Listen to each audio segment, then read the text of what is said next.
Welcome to She Flourishes. Today's episode is about resilience in the face of uncertainty and what it means to hold on to hope and how we keep showing up for our lives when we're navigating something we never expected and something difficult.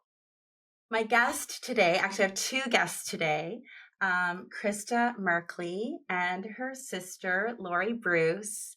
And I have so much admiration and love and respect for these two beautiful sisters here today.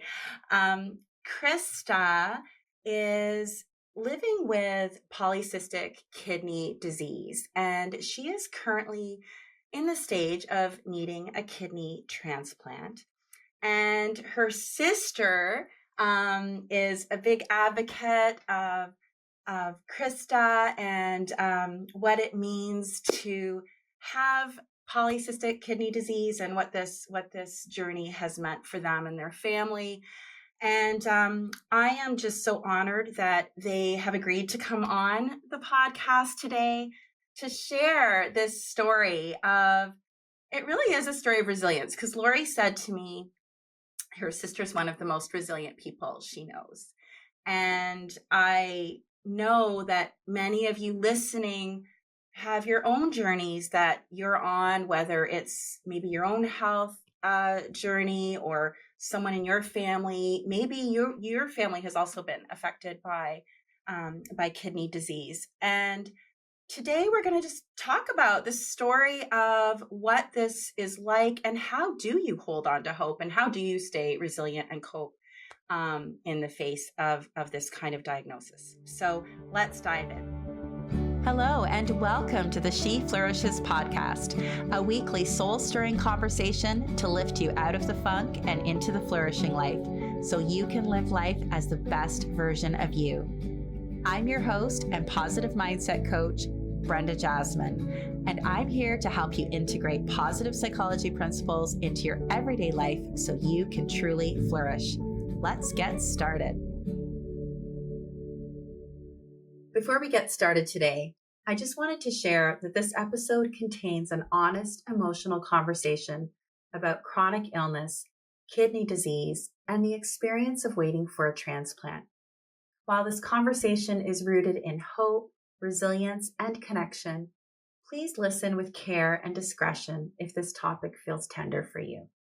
Welcome to the show, Krista and Laurie. Thank you so much for being here today. Thanks for having us. Yes, thank you. So I feel like I need to share the connection because Laurie and I have known each other for years and years and years. Well, maybe not that many years. We're so young still. But Laurie and I met back in the university days when our husbands were in the same program. And I met Krista through Laurie, I'm sure back in the day, probably in your backyard pool or something. I forget where. But I've known these two women for many years now. And so maybe we can start. Just Krista, maybe you can start us off and just let us know, like, what, maybe just take us back to the beginning of your journey. I don't even know if you like me calling it journey. I know some people don't like that word, but when you first found out that you had PKD and maybe when you first started to understand that you may actually need a kidney transplant. Yeah, it's good because it's actually two separate time periods, Brenda. So I was diagnosed with PKD in my early 20s. I had blood in my urine, went to the doctor to find out. They did an ultrasound and was told that I had cysts on my kidneys. And I was actually the first people, well, PKD is a genetic disease. It runs in families. It does not skip generations. And I was, one of the first people in my immediate family to find out about it. So we finally discovered it came from my mom, but she was diagnosed after I actually found out that I had it. So that was my early 20s. And I was referred to a nephrologist, which is a kidney specialist. And at that time, she went through family history. So the first question is, has anybody in your family been on dialysis? Have they ever suffered kidney failure or had a transplant? how's your mom? Because obviously that once we found out that's where it came from. Mm-hmm. Those were all the questions. And typically PKD, it has the same trajectory typically among families. So the idea being if you don't really have any immediate family members that, suffered kidney failure, then you're probably going to be okay. Your kidney function may decline, but it will probably last you your life. If you do have immediate family members that have been on dialysis or experienced kidney failure, then you will likely go through that same journey. Mm-hmm. There are exceptions to this rule by all means, but so at that time it was kind of, you'll be fine. We'll monitor you, we'll do yearly tests and check your kidney function. But it was kind of like something else will kill me first, basically. Live your life, something else will impact you or, cause you to lose your life later on down the road. So don't worry too much about it. Yeah, don't worry. Like, it's kind of going to be yes, this is happening, but it's kind of a non-issue, like, or not. Correct. Okay. And there's really, like I said, other than the blood in my urine at the time, there were really no other symptoms. I was perfectly healthy otherwise. The only other thing they told me at the time was that I should probably try and have kids younger, because blood pressure tends to go up when your kidneys start to fail, and also when you're pregnant, that impact your blood pressure tends to increase. So they advised that, if I wanted kids, I might want to do it before I was 30. So that was kind of, where I landed, and I kind of went on with my life for 30-ish years, just under 30 years. I was continued to be followed up. It wasn't an issue, and my function did decline, gradually. At one point in time, my mom and I actually were seeing the same nephrologist, and we would go to our appointments together. And so it was interesting. We would, I would take her to the appointment because it was easier for her, and he would see me first, and then he would see mom. And I do remember actually one of the last times I saw him, it was right before COVID, and I remember him saying to me, "Your function is less than your mom's is." And I was like, it didn't really at the time. I was just kind of like, oh, okay, well, it was still 60%. Like, it wasn't terrible by any means. Right. So I wasn't overly worried about it. And it didn't really hit me at that point. Then COVID hit, and lots of things happened. We moved. So I had lost my family doctor. Obviously, a lot of people didn't go to the doctor for a little while over COVID. Yeah. So lost my family doctor because we had moved. Also, my nephrologist retired, so didn't have a nephrologist anymore, and went through a considerable amount of time. It probably took about, I think it was probably 4 years to find a family doctor out here where we moved to. And so over that time, once again, just life as usual. And so when I finally found a family doctor, he did the normal physical, blood work tests. And so this was about 3 years ago. And at that point, my blood work showed that my kidney function was actually 28%.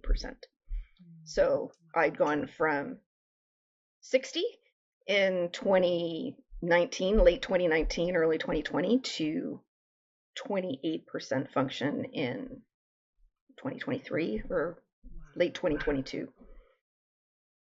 So that was kind of went from knowing I had PKD, doing okay, no big deal, to about 3 years ago was when it really became, oh, this is something different than what I expected. Like at 28% function, right away my family doctor was, you got to get to a nephrologist. So he referred me to a nephrologist in London, which is close to where we now live. Okay, London, Ontario. Yeah.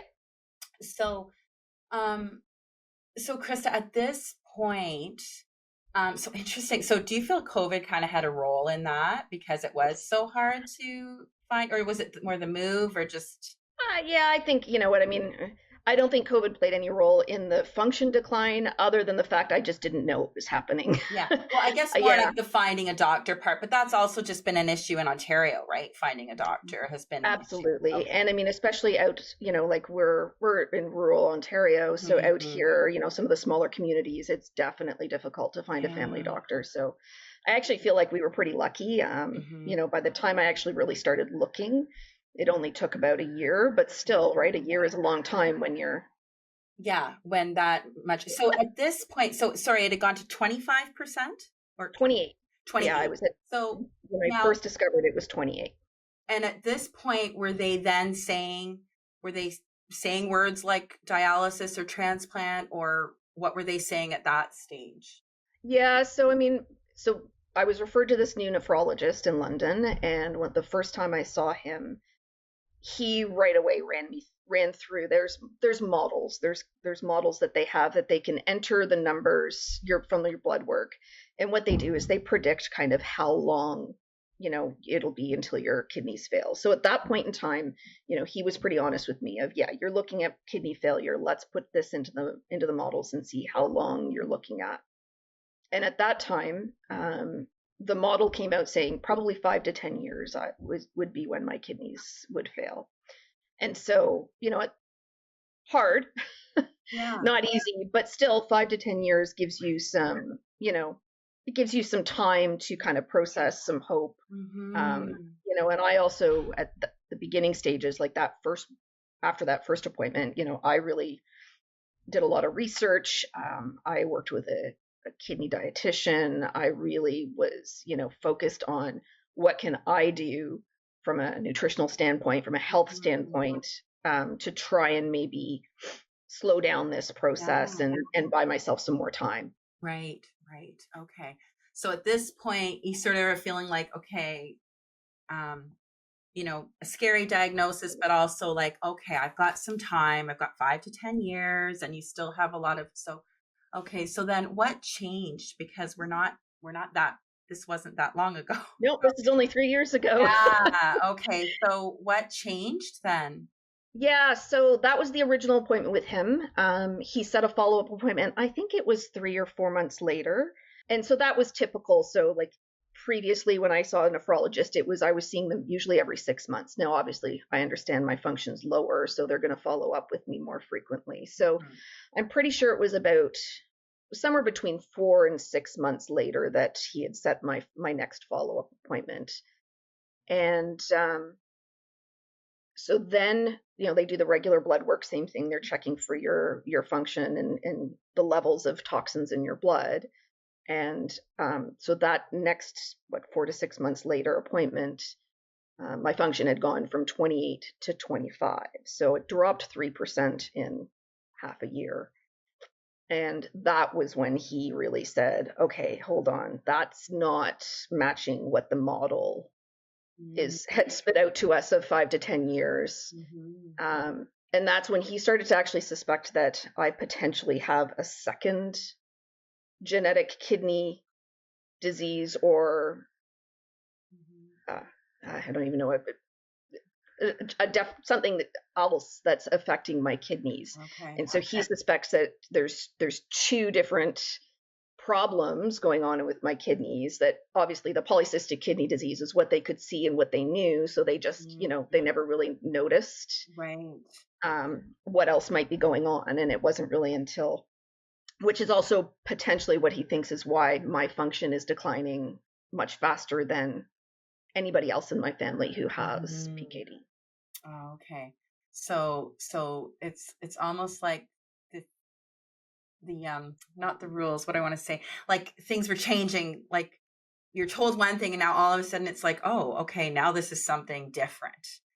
And so at that point, what was it, kind of like we have to keep more of an eye on you then, because the 3% drop is in 6 months is pretty fast, and now we think. Yeah, I mean, and he really did have a, I don't know, I guess a pretty heart to heart with me of, like you're going to need to examine, how you want to proceed. You have 2 options. Your options are dialysis or a transplant, and you need to think about those types of things. And so that's really what started the whole conversation, obviously telling Laurie about what was going on, rest of family, and, my husband and I talking about it and trying to figure out how we wanted to proceed with all of this. Cause it's, it's something that obviously you can't just bury as much as I would have liked to just bury my head in the sand and ignore.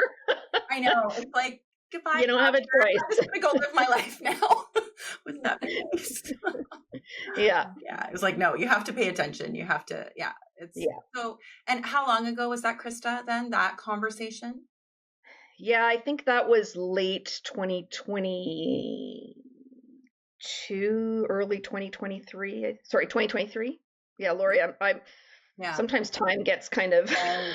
So like almost 3 years ago now. Yeah, we're coming up on 3 years now, Okay. I think. Yeah, sorry, it would have been late Yeah. 2023. Yeah, it was early 2023 that I first found out, and it was towards like the end of 2023 that it really became apparent that no, this is going much faster than Mm-hmm. 5 to 10 years. Mm-hmm.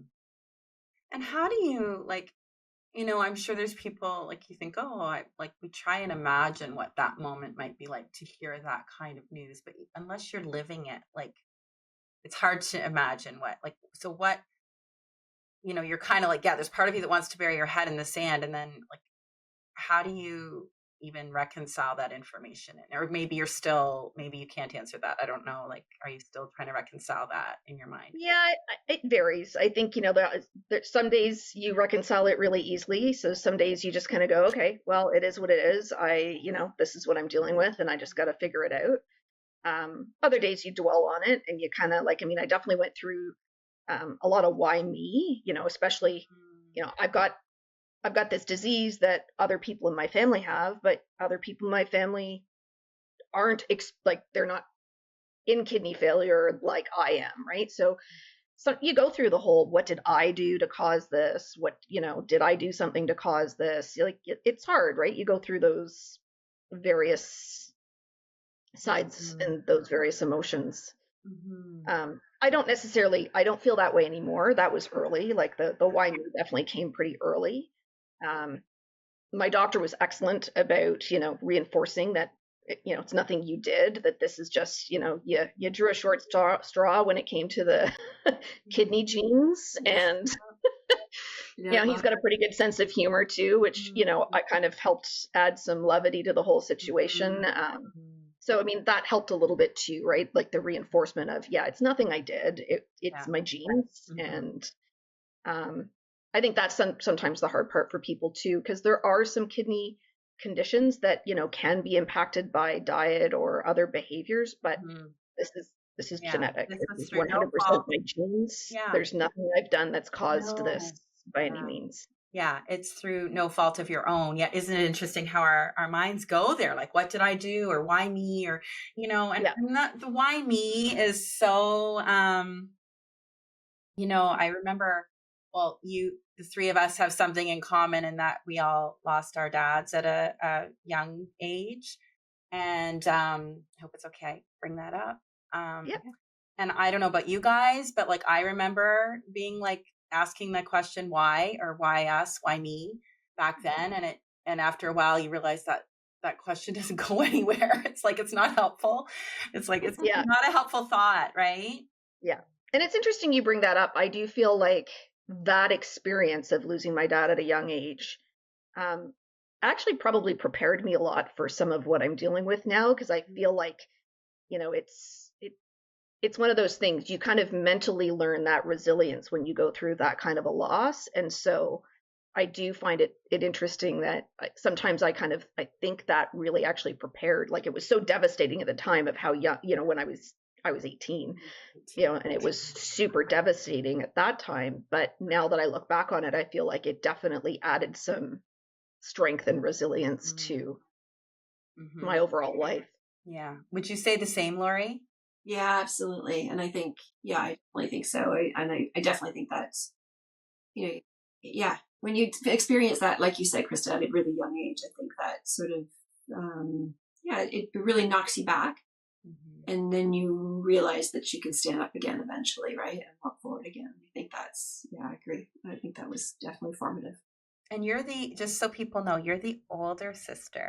I'm the older sister. Not that much older. No, not really. In fact, Krista often jokes that I'm only 4 years older. She says I'm like her 4-year mirror. So everything I go through, she kind of hits 4 years later. And, that's part of the kidney disease. I was going to say, this is one of the really hard ones for me, is that like, this is the first time I'm looking at her going through something that I'm not going through first. It's pretty tricky. Yeah. It's pretty heartbreaking.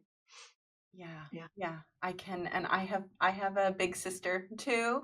And yeah, you feel things, right? With your sister, you really feel everything, Yeah.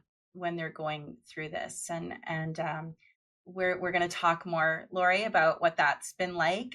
Before we do that though, I want to ask Krista, like, where are you? So we talked about like where it started and how you first found out. Can you just tell us a little bit, like, where are you now in this journey? So here we are now, like that was the moment you found out, oh, okay, it's not like my mom's situation. This is happening faster and differently. And now you are 3 years into it. Where are you at now with everything and your health? Yeah, now it's pretty serious. So now I'm at the point. So I'm officially in stage 5, which is kidney failure. My function is at 10%. So that's the most recent, which was actually just about a month ago, was my most recent test. And so I also have it's called peritoneal dialysis catheter inserted in my stomach. So basically, I've not started dialysis yet, but it's probably imminent. The idea is that they have to insert the catheter and allow it time to heal before it can be used. So it's kind of it has to be put in before you're needing to start dialysis. So that's why I have the catheter in now. So yeah, I mean, I'm at 10%, and it's really just a matter of probably my symptoms and how I'm feeling when the doctor says, okay, it's time for you to start dialysis. And so just kind of to address that side, symptoms they're getting hard. Like the worst part is fatigue, really strong fatigue, a lot of muscle aches, a lot of sometimes pain, brain fog, just lack of focus can be hard at times. But the biggest piece is the fatigue. Okay. So yeah, because I guess like just so the way our kidneys work, I guess, is that it's removing toxins is it from your blood or from your? Yeah, so basically your kidneys do a bunch of like it's interesting, right? Like the things I didn't know about kidneys before, like everybody talks heart, like the major organs. Your kidneys are such a valuable organ that you can't live without them. They filter the toxins in your blood out, so basically, and that usually is flushed out through your urine. They also though keep the minerals that you need that are good for you. So for example, like things like protein and all the vitamins that your body needs to use, your kidneys are pulling that out as well and filtering that into your blood. So they kind of do both. They remove toxins and they also help to help your body find the minerals that you need. Okay. So at 10%, you're not on dialysis, but your body, they've got you ready just in case now. Correct. Yeah. That, so that you can, and so that you could start dialysis. And I think the first stage you were telling me it would be at home. You'd be able to do it like at night for the peritoneal dialysis. Yes. Yeah. Okay. You can, you do a week of training with them. And then typically once you're approved, you can do it at home and you do it overnight. But it's every single night. So you do it, it's 8 hours hooked up to the machine every single night and it uses the peritoneum, which is kind of the lining in your stomach, to actually exchange the toxins out. So at this stage, so from what I know from us talking ahead of time and from knowing Laurie and what she's shared with me, so one of the things you're hoping for is to not have to go on dialysis, because and there's something that can help you to not have to go on dialysis. Yes. You want to share what that is? Yeah, absolutely. Yeah. So I mean, really, there's right. I didn't know till I talked to you guys about this. Yeah, there's really only 2 options when you have kidney failure. There's 2 options. You can have a transplant, or you can go on dialysis. And so transplant is the better option. So obviously, because it's what allows you to get back to a somewhat normal life, right? You're not hooked to a machine regularly all the time. And also, like, you can live with one kidney and be very healthy. So it's definitely the preferred option. Now, within transplant, there's two different types of transplants. There is deceased donor transplant. So those are people who signed their organ donation cards and become organ donors. And then when they pass, their organs go to people who need them. So that's one potential option. And then there's also, with kidneys, there is the living donor transplant. And the idea behind that is that, like I said, people can live with one kidney. Most people have two kidneys. And so it is possible for someone who's perfectly healthy to donate one of their kidneys to someone else. And that is considered the best option for a bunch of reasons. One, it lasts longer, usually works faster when it's transplanted, usually has less complications, and usually is best for the recipient. So that's really that's the hope, is to find a living donor. And also it can happen faster. So the nice thing is a living donor, means that, I could potentially have a transplant, like you said, before I end up on dialysis usually. Because the deceased donor wait list tends to be quite long. It can be 3 to 5 years. And typically you're on dialysis for quite some time before you end up with a deceased donor. So this is really fascinating, this idea of a living donor. And I know from Laurie, do you want to talk a little bit about, like, normally it would be a family, right, that would be able to step in? Absolutely. I think in a lot of cases, that's what happens. Either, a close family member, or often a friend, sometimes a coworker, husbands and wives. Often you see that happen where they will step up, brothers and sisters. The unfortunate part with Krista's story is that because it's a genetic situation with polycystic kidney disease, it means most of us who would normally be quite willing to step forward and do that donation, we can't. So it means she's really in the hands of, the good-natured people out there, folks who are going to step forward and say, yes, I'm interested in helping out. So it makes it a different search. They need to be a match as well, right? Yeah, absolutely. Although the interesting part about a match is that, yes, while the kidney that Krista needs has to match and work, in actual fact, there's a wonderful, and Krista's going to get the name right because I always mess it up. There's a matching program that's run on a federal level, and the name of it is, Krista? It's Paired Exchange. It's called the Paired Exchange program. Yeah, the Paired Exchange. Okay. Yeah, so that would mean that basically if Krista had a living donor that came forward and they tested all the way through, but they weren't an actual proper match, there are other folks in the system with the same situation as her, and therefore what they can do is pair up those pairs, and it can actually have quite a big domino trickle effect, where in some cases the chain can be as long as 8 or 9 people who actually all get a kidney and have their transplant, which is quite fantastic. So even one donation sometimes can make such a big impact beyond just the person you originally intended to donate to. Getting goosebumps. That's amazing. So one person, so if someone comes forward, even if they're not a match, so someone could come forward and say, and they're a match, and they can say, I want Krista to get my kidney, right? Like they can say, okay, so someone can direct it directly to her if it's a direct match. But if not, they could be part of this kind of like a pay it forward, where like there's all these loved ones or anonymous, but people that can say, okay, well, my loved one needs a kidney, and maybe someone else's loved one is a match for Krista, and then everyone it could be like a pay it forward, like a little chain of like this whole chain reaction. A gift of life, of love. I don't know what you call it. It's a beautiful chain. Yeah. It is. It's such an incredible thing. It was wonderful that they organized this. So that's definitely an option. So that's why they say, even if you're not a match, and if you're willing to still be a part of this chain reaction, it's still possible. Mm-hmm. Beautiful. And I know there's been like a documentary done about Krista and this other woman. Can you tell us a bit about that? Because I think that tells an interesting story as well.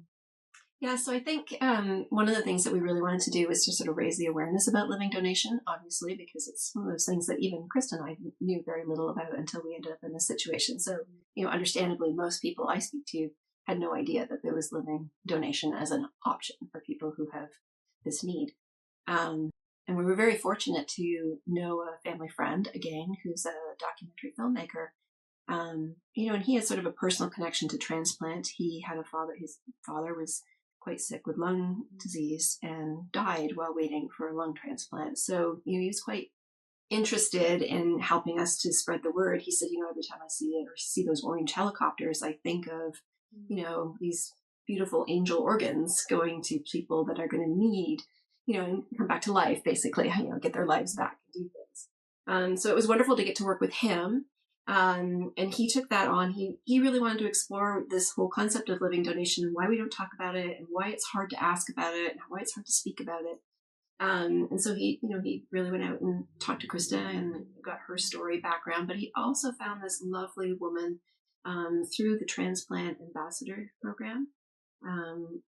She had been an undirected donor, so she decided that she wanted to make a donation, and she wanted to donate her kidney. She didn't know who it was going to go to. It didn't matter. She wanted to step forward and make that choice. And so he had a beautiful interview session with her. And I'm not going to ruin the whole, documentary. I think it's a really, really poignant, transposition of, how the donor felt and how the recipient feels and how hard it is for the recipient to ask, but how, there are people out there that are really willing to step up. Mm-hmm. And I think what came out of it was such a wonderful story of hope, and also of community. One of the things she says is that she wanted to do this because it was the kind of place, that was the kind of world she wanted to live in, where people did this for each other. It's quite beautiful. So so we've got this lovely documentary. The Transplant Ambassador program was quite good to do a press release for us, and it's out there. So it's now on Krista's YouTube channel. It's also on her website for anyone who wants to go and watch it. Yeah, we'll put that in the show notes because I think it's so beautiful so I think that's important for people to know too, that there is such a thing as living donation, and it doesn't even have to be that it's, the person. Like, there are people out there that are anonymous donors, and gosh, you think about acts of kindness. And I mean, that's got to be probably the number one act of kindness that people could give, right? And Laurie, you said something about too that really hit me. Like, there's people that have jobs where they save lives, right? Like, like, do you want to say more about that? Because I think that's really cool. I think about that all the time. Like, we have a firefighter friend. We have people who are first responders, and those folks are out there doing good work and right on the front line. But not all of us are called to do that or capable of doing that. And certainly not all of us are called to be a living donor. But at the same time, if you are, this is one of those opportunities where you do have an opportunity to actually save a life, possibly more if you end up in a paired match kind of chain reaction. Yeah. I thank you for sharing that. And I think, and you said to me too, is it something like 3,000 people, is it in Canada at any given time are waiting specifically for kidneys, or is that Krista, right? Like that? Yeah. Okay. So this is like, I would like to just add to that though, Brenda. So it's interesting. Like, to me, sometimes 3,000 seems like a small number. And the interesting part is, so that's just people who are approved for transplant. There's many more thousands of people who are on dialysis and experiencing kidney failure, right? So it's something to consider. That's something else really that I think maybe people don't understand of, you have to be otherwise healthy in order to be approved for transplant. And that's some of the challenge with dialysis as well, is that the longer you are on dialysis, the bigger your chances are of contracting something else, of getting sicker, to the point where that removes your eligibility of being on the transplant or being healthy enough to have a transplant. And that's why living donors is also a really big piece, is that they can actually help somebody before they're so sick that they are no longer eligible for a transplant. Yeah. Yeah, that's good to know. And I think you said that, and with living donors, it's like longer, the kidney lasts longer too, right? So Correct. yeah. On average. I mean, obviously, once again, there's anomalies, but yeah, on average, they last about 5 years longer than a deceased donor kidney. Yeah. Which is 15 to 20 years, right? Is that what they're, yeah. And I think the other thing for Krista too, and certainly people like her who are young, you know, only in her 50s, the idea that your kidney might last you 20 years, that gets you to your 70s, in likelihood, she may need to have a second transplant. So obviously, you know, a living donor kidney that would last longer, you know, means that she has more time. This whole transplant again. Yeah, that makes it, you know, even more valuable. So I'm glad we got that. I think that's really important for people to know, because I've learned all of this through the journey that you've been on, Krista. But let's talk a bit about the resilience side of things, because so first of all, do you feel like you're resilient? Like when you hear that Laurie has said to me, like, Krista's one of the most resilient people I know, like. Yeah, I think it lands for me, and I think that just comes from kind of like we talked about earlier of, you know, I've been through enough stuff and you know, understood that there are things I can control and things I can't control in life, and the one thing I think I've learned from that is that, you know, trying to control the things I can't is not really all that productive. So, you know, like I can be sad, angry, depressed about all of this easily.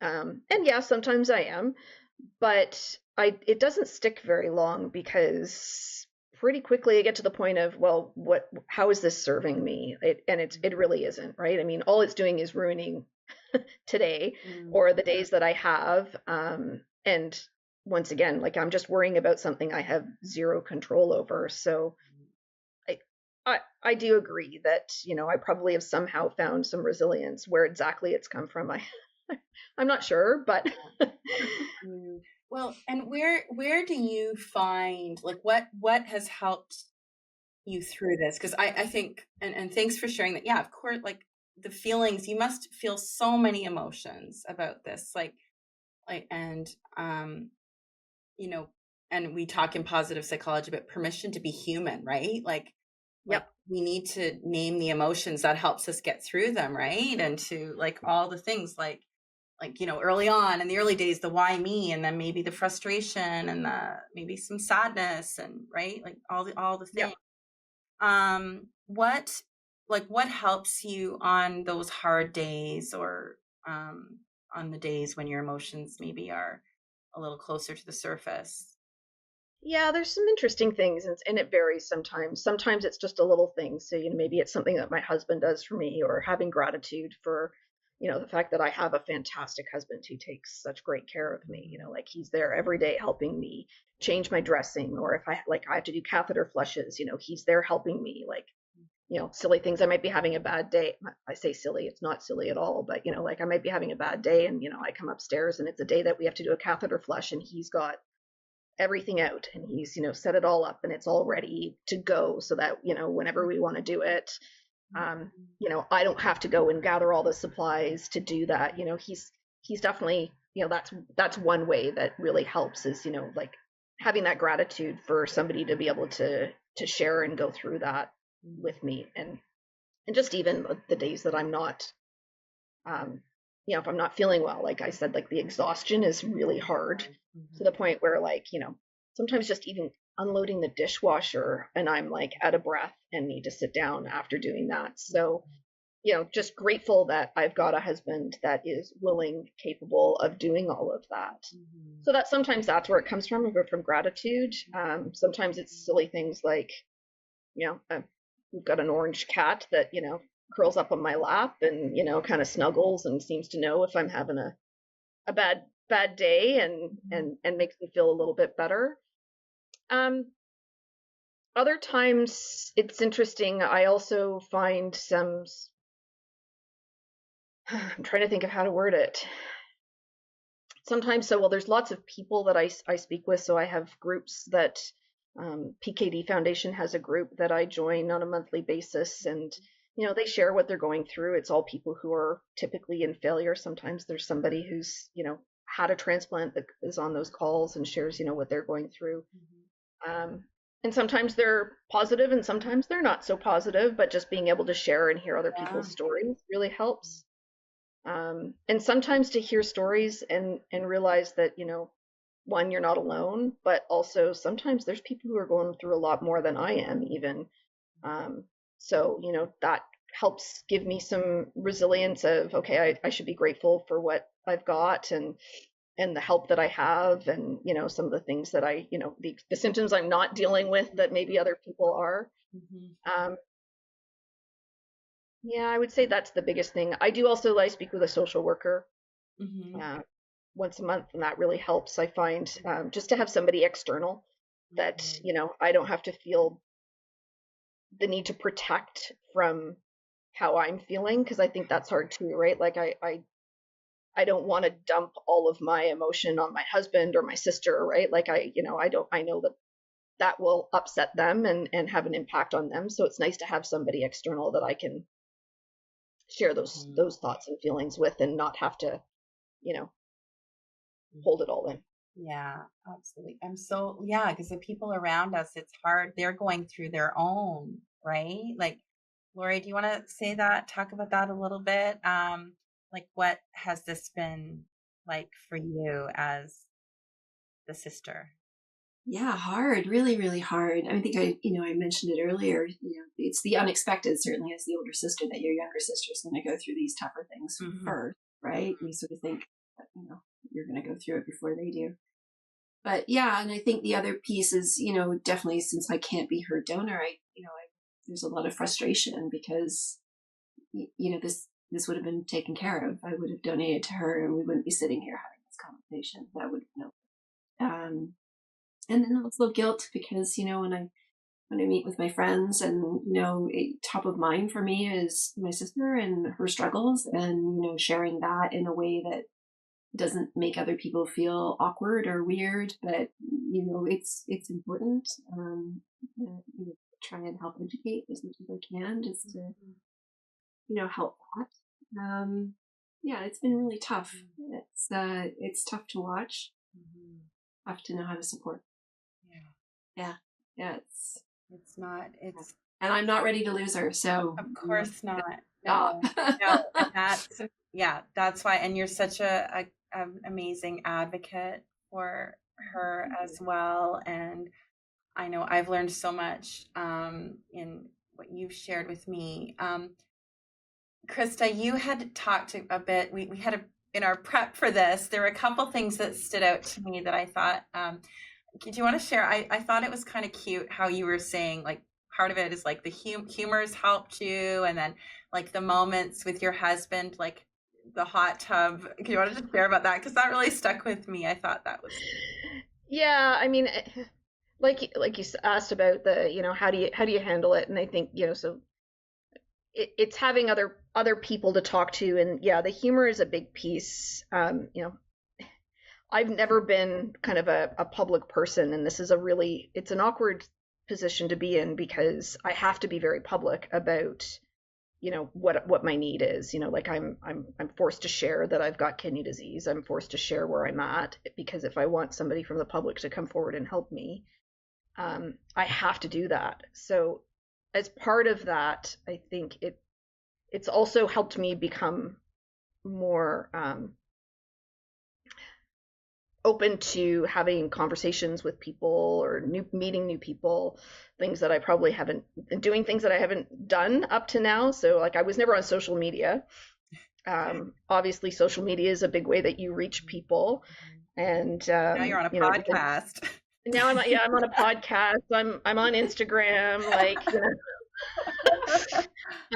but it's interesting. When we were talking about the humor, through Instagram, I ended up, there's it's called Chronic Love Club, I think is what it's called. And they put out all sorts of like different, basically their members kind of talk about what it's like to deal with a chronic illness. And it's not just kidney disease, any chronic illness.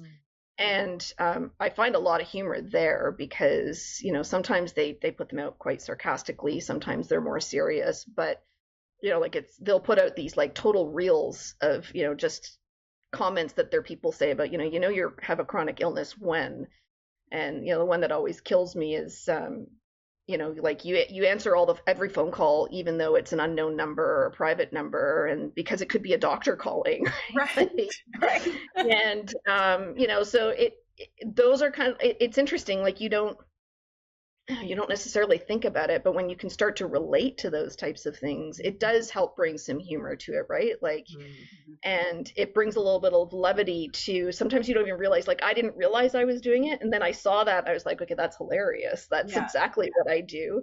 And for me, it's even worse because I'm on the transplant wait list. So I could get a call at any point in time. So literally, like, my ringer's on 24/7. I'm answering it, like, it doesn't get muted in meetings. It doesn't, like, so I mean, it's almost even magnified. It's not just doctors who are calling, but it's like I could get a transplant call at any point in time. So, and then the other thing too is full time. I think people need to know that too, right? You're working like you're still working full time. Like you're still needing to show up for work. Like I mean, we're talking about resilience here. Like you're dealing with like your kidneys functioning at 10%. You've got the emotional side of all of this, and you're showing up for work every day. Like I just think, like, talk about having grit and having resilience. Like honestly, like it's Thank I think you. that's because honestly, like when I first heard you talking, like I just assumed you weren't still working, and so so I just wanted to get that out there. Thank you. But carry on. Sometimes that's for me too, though. So I mean, it's interesting. I've thought about, like, I mean, the energy level is hard sometimes, especially because, now granted, thank goodness I can work from home, because if I had to physically go into a job, I wouldn't be working for sure. But the fact that I can work from home makes it a lot easier. My work's been excellent with me as far as, understanding that, like I might need to take a rest, or I might give a last minute, what, I got nothing left in the tank, or I need to take time off for doctor's appointments and last minute calls, and they've been really right away because there's a transplant. Exactly. Yeah.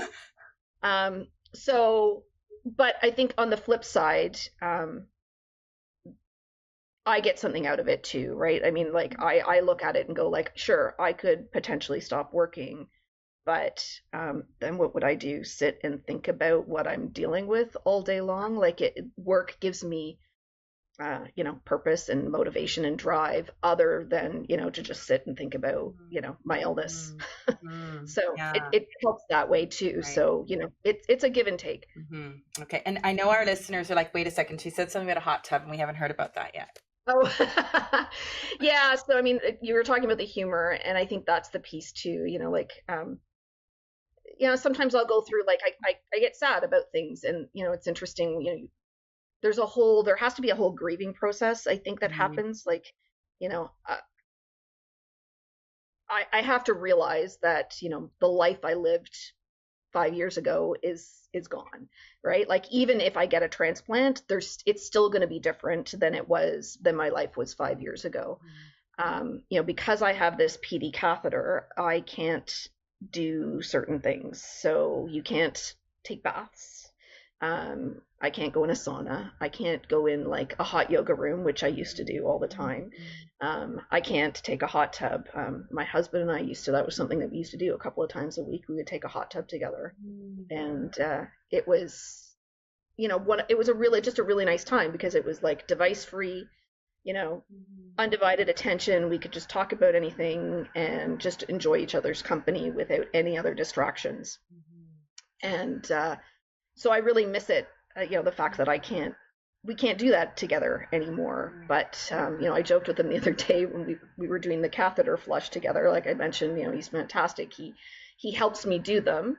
And they're about the same amount of time. We used to go in the hot tub for half an hour, and the catheter flush takes about half an hour. So we've traded our hot tub time for flushing a catheter, which not necessarily something I would have chosen, but I'll put it this way: I'm looking forward to being in a hot tub with my husband again at some point in time.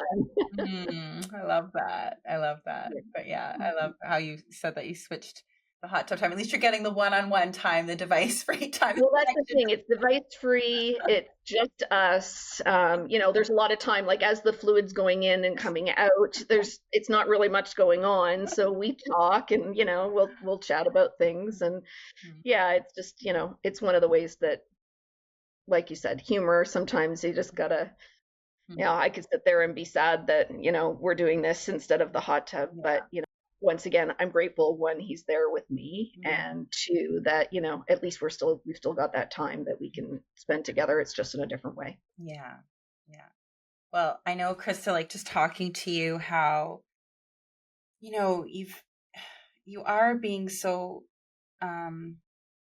resilient. I guess there's part of it is, I guess you don't have a choice, but you do, like in that, like how you're talking about, we talk about how life, we can't control what's happening to us, right? We can't control. The only thing we can do is control how we respond to it. And I know something else you talked to me about before too was the role of acceptance. And can you just say more about that? Because I think that's really helpful to hear for people who are also going through something really difficult. Yeah, my therapist calls it radical acceptance, right? So it's kind of, it's just one of those things where, yeah, I'm hit with news, and like the catheter as an example, like I fought, I was convinced I was gonna have dialysis. I was gonna have a living transplant. I was not gonna have dialysis. I was convinced, and so I remember I was pretty destroyed when I came back after my nephrologist appointment, and he said, "Okay, we're gonna have to put the catheter in." Setting up the appointment to go in and speak to the surgeon who was going to insert the catheter. And the first couple of days was pretty hard because, like it was not my plan, right? It was, I was going to have a transplant before I ever had to do dialysis. But I didn't linger there too long because I kind of, once again, I hit that point where it was like, okay, well, like, I didn't do this. I didn't cause this. It's not like anything that I've done. I can't change it. So, I can sit here and be destroyed and distraught about the fact that I have, I'm going to have this catheter inserted, or I can just choose to accept it. And so, yeah, it was probably a couple of days, and I was like, okay, let's just figure out how I move forward. What's my next goal? What's my next, hope? What can I do now that, will be change the trajectory of this? And, the big thing is just to continue to hopefully raise awareness and hopefully be able to find a living donor. And, even not just for me, but for other people, right? Like I'm not the only one that is going through this. There's a woman out around Calgary that I talk to quite regularly who's like exact same stage as me. She's going through the exact same things, feeling the exact same way. She's on the other side of the country and needs the exact same thing that I need. And that's just one other person. So thank you for sharing that about the acceptance. I think, and I think that something you said there too, Krista, that really is something I think really important is what I think you said, what can I hope for now? Like what's the next hope? Like, and how do you hold on to hope? Because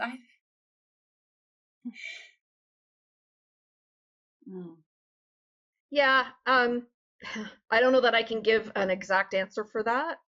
Part of it is the people around you, I think, right? Like, I hope, for my husband not to have to deal with me dealing with this forever. I hope for my sister not to have all those conversations and worry about me all the time. So I think that's a lot of where that comes from is, wanting it for other people, not just myself, right? Like, I think sometimes when you just look at it for yourself, it feels selfish, but when you know that it's going to have a positive impact on the other people, it's easy to keep fighting and keep moving forward. Thank you for that. And I like hope, I just think is such a beautiful thing. And I'm so inspired. I'm crying here. But you're making me cry. I'm crying now. We're all crying. But I think that's really beautiful, because if you don't have hope, like, I think you need to hold on, right, to hope in a situation like this. Like, that's why we're doing this. That's why we're having this conversation. It's like, um, it's so beautiful. I'm so inspired by it. And I hope that people listening are as well. And sometimes it's like, okay, maybe you can't hope for life to go back to exactly what it was before, but yeah, what's the next best hope? What can you hope for now? And holding on to that next step and accepting what's happening now. And I'm just like, I'm so inspired by you, Krista and Laurie, what the two of you seeing and your bond as sisters, I think is just so beautiful to see as well. What do you want people listening to know? A couple things. Like, one, if they're going through a time in their life right now that's really difficult and it's hard for them to hang on to hope right now, like what would you want to say to them? And then also, what would you want to say to them about how they can help and support you in this moment in time? And either of you Yeah, answer that. I think the biggest that what would I say to them if they're going through a tough time? I think the thing for me is, like, look for the little things to be grateful for. Sometimes it's hard, when days are bad, sometimes those are hard to find, but there's always something, right? Like for me, it's like, like I said, it's the cat just picked that perfect time to come up and curl up on my lap when, I was feeling really down. And so, I can be grateful for that. Or, I can be grateful for the fact that I'm still working and that I have a job that is really understanding about what I'm going through and respects me enough to know that, I'm still working and I'm not taking advantage of them. For my husband, that, like I said, who's, here day in and day out, and who, will do all the little things that I haven't been able to do for the last probably year almost, right? Like, like, so grateful to have that. So I think that's the piece is, when you're struggling to find, that hope, it's just look for something to be grateful for. There's something every day. There really is. So I think that would be the piece. Thank you for that, Krista. For those listening who are inspired by your story, who want to learn more, who maybe you're feeling the nudge to find out more about living donation, or like, how can we support you? I think the biggest thing would be call and find out. So to look into being a living donor, there's no commitment at any point in time. So you could call the LHSC, so London Health Sciences Centre is the hospital that I go through and that I work with. It's my transplant center, and they have separate teams. So they have a team for the recipient. So I have a completely separate team from whoever would be dealing with a donor, and they are completely focused on the donor and making sure that the donor is, comfortable, healthy, able to go through the process. And like I said, it's at no point in time is there any commitment. They can back out at any point in time. But so I would say, like, just even find out, call and ask questions, find out what is required. If you're not sure about, I don't know, if you've got a particular health condition and you think that you're not eligible, my understanding is that's actually often not the case. Like, that there are lots of people who might think they're ineligible, but that they would be eligible. But just to call and ask those questions if it's something. That would be the one piece, obviously. Now, and if you're not so inclined, just share my story. I think that's the biggest piece, and talk about living donation with people that you know, because that's all it takes, right? Is one person to hear the story and feel that desire of, hey, why not me? Why can't I be the person who donates and helps? And sometimes it's just, I've heard some pretty remarkable stories of, like a barista donating to a regular customer because one day they got into a conversation, like all sorts of like really random stories of, but you got to talk about it, right? Like if nobody talks about it, then nobody knows. Right. Exactly. Yeah. Brenda, one thing I would highlight is that if anybody's interested in knowing more about Krista, her story, living donation, polycystic kidney disease, we do have a website set up for Krista. I think you mentioned it earlier. We can probably put that link in the show notes. It's an easy one-stop place that they could head to and get the phone number for London Health Sciences. It's all there at the website. Okay. And then I would say definitely, if you're on your own, you have information there, everything from what happens when kidney stops working, why living donation, all those little pieces are there on her website. And it's just sort of the taster. From there, they could dig in deeper. Mm-hmm. Lots of links and resources on those pages. So that would be kidneyforkrista.com or kidneyforkrista.ca. They both go to the same. Kidneyforkrista.com or kidneyforkrista.ca, and Krista is spelled Krista. And we will put that in the show notes. And so if somebody wants, so let's say someone's listening and they're like, okay, I want to know more, or maybe there's someone too with a loved one who's like, oh, I didn't know about this. What was it called? The parent exchange. And so that is all that information too. Like, is there a way to contact you through, we'll make sure we put that in the show notes, right? If somebody wanted to connect with you guys about any of this, and we'll put the website and we'll put the link to the documentary. And then if people can share this podcast, share the video of from the snippet from the documentary, I think is so powerful. And I'll put follow that me on Instagram. Yeah. Follow you on Instagram. Yes. And we'll put your Instagram, and I will put it on mine as well so that people can share.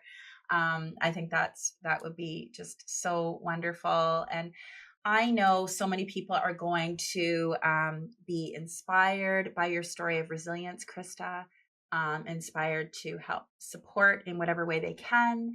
And my last question that I always ask all my guests, I'm going to ask you today is, what's one thing you most recommend that women do to flourish in their lives? It would be actually back to that, find gratitude every day. Be grateful for something that you have, even on those dark days or the days that are really tough. I think that's what helps you push through. That's what helps you get beyond some of those difficult times, is when you learn to appreciate what you do have versus always looking at what you don't or what you need or what you want. I think is really makes a big difference, and it helps you just to enjoy the life that you have. Thank you, Krista. Laurie, do you have any last words that you want to share here? Whether that question or just anything any thoughts you want to leave us with today? I think the only thing I would say is definitely to keep alive the hope, even when it's hard, and to lean on your community and your loved ones and your friends. They're there. Find your resources when you're feeling low. If that's a social worker you need to talk to, or, finding some humor online. Resources, tap into them. Maybe it's an orange cat if you're lucky enough. Right. Exactly. And friendships. Laura's Brenda, and certainly sisterhood is a special kind of friendship. So those would be my last words. Certainly, they're important things to hold on to. Find the beauty in those. Thank you. And you're wearing a green ribbon today. Can you just tell us about that too? I noticed. Yeah. So the green donor is for beadonor.ca. It's a location where you can go to find out about donation in general, both living and deceased. A lot of us have in our heads thought about, whether we sign the back of our driver's license, but now actually you can go online at beadonor.ca and register, and it's connected to you through your health card. And they do have some sections in there about living donation as well. So if you're interested in finding out more about living donation, you can go through that location as well. Yeah. Thank you so much. I am so honored to have the two of you here today. Thank you for being so brave to share your story. And I know, Krista, both of you, I don't think you're used to being front and center. So I'm really, I feel honored that you trusted me with your story today. And I know that so many people are going to derive so much hope and resilience themselves from hearing your story.